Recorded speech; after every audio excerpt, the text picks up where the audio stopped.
अगदी 5 मिनिटात होणारा असा कांदापातीचा घोळणा बनवूया आज.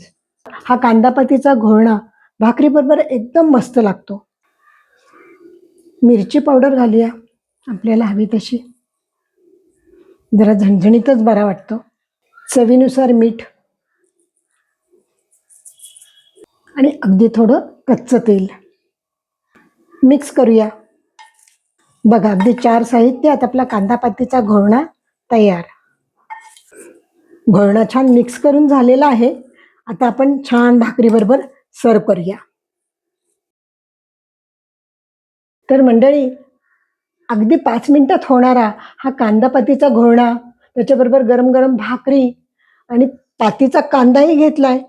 मस्त बेत एकदम. तुम्ही करून बघा आणि कॉमेंट करून सांगा. फॉलो, सबस्क्राईब, शेअर, लाईक करायला विसरायचं नाही. घरचं खाणं हेची आरोग्याचं लेणं.